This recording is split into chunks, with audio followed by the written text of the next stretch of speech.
Hi, my name is Opal Jones, President and CEO of Doorways, an organization in St. Louis whose sole mission is to provide housing and related supportive services for people living with HIV/AIDS. Today we're going to share with you an amazing example of leadership in which our Board of Directors led the organization through the illness and subsequent death of its longtime president and founding member. During this period, the board also oversaw the expansion of one of Doorways' major programs. The overall goal was to ensure that both clients and staff had what they needed during this difficult time, and that services would remain at the same levels that our clients have come to expect.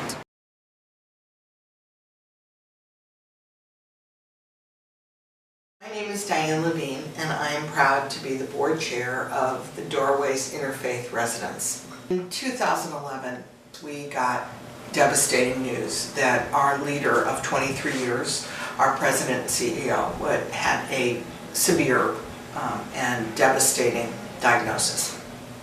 One of the first things we did was create a communications plan.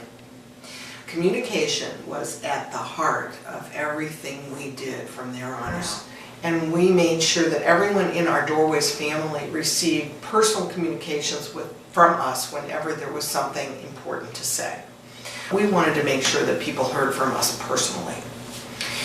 The first thing we did was meet with the full board, and we continued to do that throughout the process. We asked all board members to stay in their current positions for an indefinite period of time, which we then revisited a year later. And we wanted to make sure that we maintained the stability of the board and minimize changes, given that what we were dealing with was so important.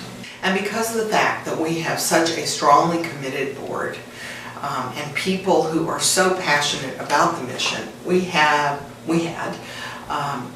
Chuck Miller, our board chair, who put in many hours working with the staff, working with the board on communications. And then we had the blessing of Joe Nolker, who is one of our board members and very passionate about Doorways.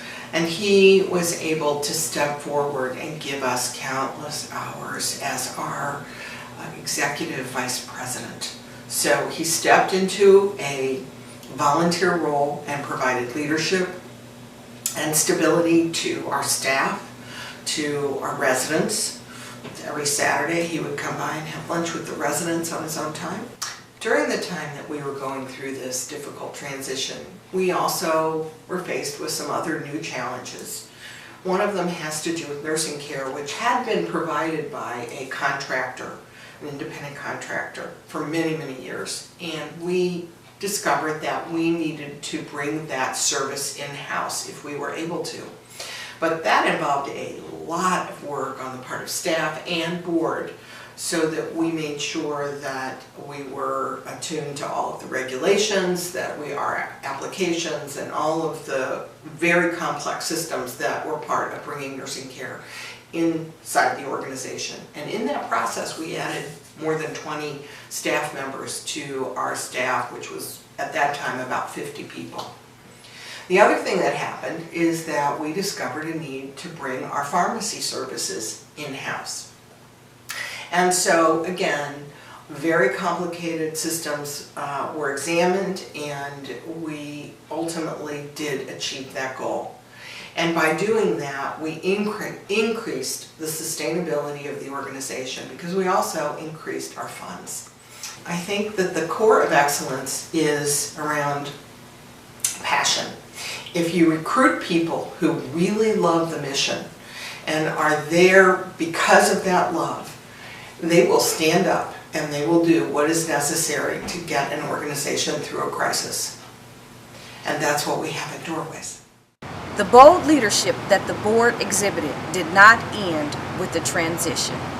In fact, by taking the risks to expand programs, Doorways was able to adopt a living wage policy this year. We're on track to help more families than ever and give our clients the courage to live.